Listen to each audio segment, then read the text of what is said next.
So ek het bietjie gaan kyk na wat het ons gedoen in die afgelope 8 jaar. Nou vir julle wat julle hande opgesteek het wat nou al so lank saam met ons is, ek gaan vir julle eksamen gee. En dan gaan julle vir my sê wat het ons al gedoen die laaste 8 jaar.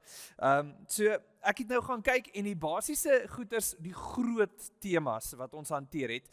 En dis nou nog uitgesluit al die klein temas wat ons tussenin gedoen het. Ons het al die reeks gedoen, wat op aarde doen ek hier? Ons het gepraat oor die storie van die Ou Testament, hoe die hele Ou Testament se storie vloei. Ons is vers vir vers deur die boek Filippense, vers vir vers deur die boek Jakobus, vers vir vers deur die boek Romeine. Ons het gedoen elke Bybel, 'n oorsig van elke Bybelboek, van Genesis reg deur tot met Openbaring toe. Ons het toe gegaan na kontroversiële onderwerpe toe, goeie soos die onsigbare God, die drie-eenigheid, is die Bybel waar, skepping teenoor evolusie, ons het gepraat oor Calvinisme teenoor Arminianisme, ons het gepraat oor tale, homoseksuele verhoudinge en huwelike, ons het gepraat oor abortus, ons het gepraat oor hel. Toe intussen, toe ons vers vir vers deur Galasiërs en vers vir vers deur Hebreërs en nou eindig ons vers vir vers deur Openbaring. En dan dink 'n mens, dis 8 jaar het blits vinnig verby gegaan. Maar nou vra mense my, Jean, hoekom maak ons die Bybelstudies toe? En ek wil graag met julle ons groeiplan deel. En die groeiplan is wat ons basies in plek gesit het nou onlangs in die laaste paar maande. En hy lyk soos volg. So ons het hierdie driehoekie uitgebring. En hy gee vir ons basies die 3 areas oor hoe mense groei. En as ons daardeur gaan, die heel eerste ene gaan oor wat ek weet, inligting. Ons deel baie inligting en ek dink die laaste 8 jaar was die Bybelstudies se fokus baie inligting. Ons gee vir jou inligting op inligting op inligting. En die groot ding is, hierdie is vir ons 'n voorbeeld. Deur hoeveel inligting is ons al deur in die tydperk, en nou van julle wat selfs na COVID hier is, dan vra ons altyd die vraag, na al die inligting, as ek nou vir jou die vraestel moet gee, hoeveel van die inligting gaan jy kan onthou? Nie as ek vir jou sê, wat is jou opinie oor abortus nie? Wat het ons in 'n studie gedoen? Wat sê die woord? Wat het daai dag uitgekom? Ek sit my notas langs jou antwoorde en ek vra, hoeveel het jy onthou van ons abortus gesprek? Of hoeveel het jy onthou van ons hel gesprek? As ek jou so 'n vraestel gee, verwag ek dat ons 'n tipiese, ons gaan die slaagsyfer dalk 1% moet maak vir ons om enigstens ernstig uit te kom. Die blote feit is net, want om daai inligting te kan onthou is ongelooflik moeilik. Nou as jy nou 'n notaboekie het en jy trek die notaboekie uit en jy lees dit deur, gaan jy dalk bietjie beter kan doen in die proses, maar inligting raak verlore. Ons vergeet inligting. Daar's verskriklik baie inligting wat gebeur het. En dan, dit vat ons basies na die tweede ene toe. So wat ek weet, mense kan baie inligting hê, want ek het al oorsig gedoen oor die hele Bybel, elke boek. Okay, wat onthou jy van dit? En so ons moet beweeg van wat ek weet, na wat ek verstaan en glo. Wanneer ek sê wat ek verstaan en glo, beweeg ons vanaf inligting na insig. Dit beteken, ek het nie net gehoor nie, ek het gesnap wat jy vir my sê en daarom glo ek. Hierdie vorm nou my verstaan van hierdie tipe onderwerp. En hierdie is baie moeiliker, want gewoonlik, omdat ons Bybelstudies is gerig om inligting te gee, is die verstaan en die glo jou verantwoordelikheid. Jy moet notas maak, jy moet na die tyd gaan, jy moet die goeders verwerk, totdat jy op 'n punt kom wat jy verstaan en glo.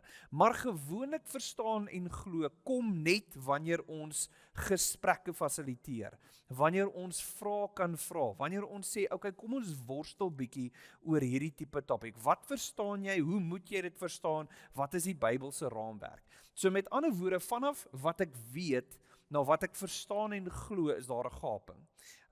En ons besef dat jy kan baie weet, maar dis nie noodwendig dat jy verstaan en glo nie. En dan die oomblik wanneer jy wel verstaan en glo, is daar nog 'n moeiliker trappie, en dit is wanneer wat ek doen word. Dis wanneer dit toepassing word. So met ander woorde, buiten die feit dat ons verskriklik baie inligting gegee het, het nie alles hart toe gegaan nie, en nie alles wat in jou hart is jy besig om toe te pas nie. So met ander woorde, as ons sê, in die laaste 8 jaar, het ons goeders in plek gesit, om mense goeie disippels te maak, om jou die inligting te gee wat jy nodig het, om 'n disipel te wees, en daarom moet jy daai inligting vat, en dit begin toepas, en ander disippels te maak. En so as ek jou nou vra, vir die van julle wat nou 8 jaar hier is, hoeveel disippels het jy gemaak in die laaste 8 jaar? En dan is daai antwoord scary.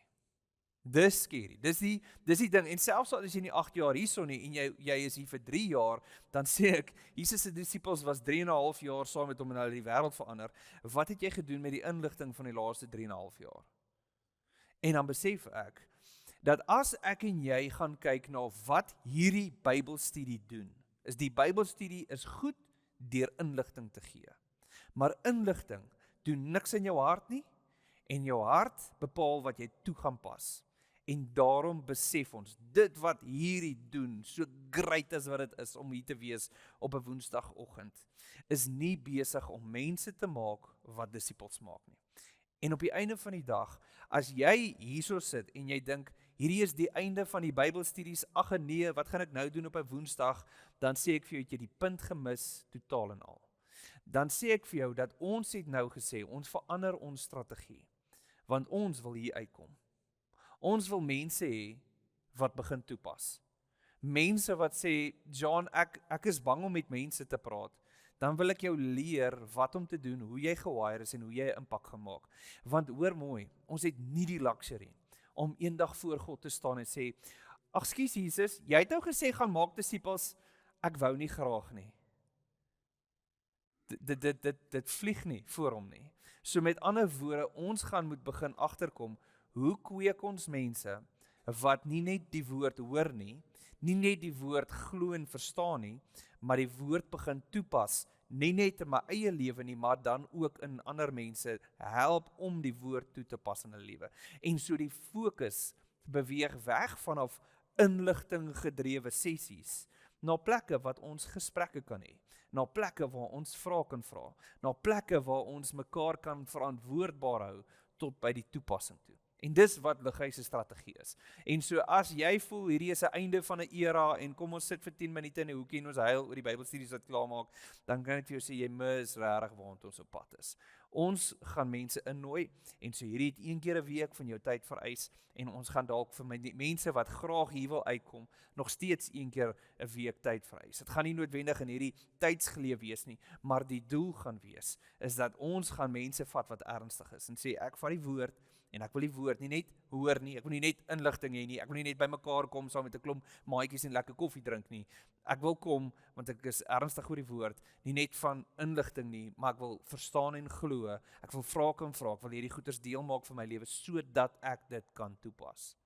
En vir jou wat daar is en so kapasiteit het, en voel, Jesus, maar Here, ek is ernstig oor dit, vir jou sê ek, Jesus, ons het 'n groot baan wat gaan oopmaak om daai aan te spreek. Dis waartoe Lighuis is. Dis hoe ons onsself nou oriënteer. En so moenie hierdie as 'n ou era sien in terme van ag jene, ons is hartseer nie. Ons is meer opgewonde oor waartoe ons gaan, want ons glo die impak op mense se lewens gaan groter wees as om vir 8 jaar baie inligting te gaan en ons het nie baie toegepas op wat ons gehoor het nie. En so dis die hart. So as jy wonder, wat is die rede dat ons Bybelstudies eindig, daai is die rede. Lighuis se oriëntasie oor hoe ons mense gaan bemagtig om te doen, gaan verander. En so as jy graag wil deel wees, ons gaan jou verseker wil deel hê van dit. Ons gaan julle uitnooi vir dit, so bly ingeskakel, ons gaan julle op hoogte hou vir dit.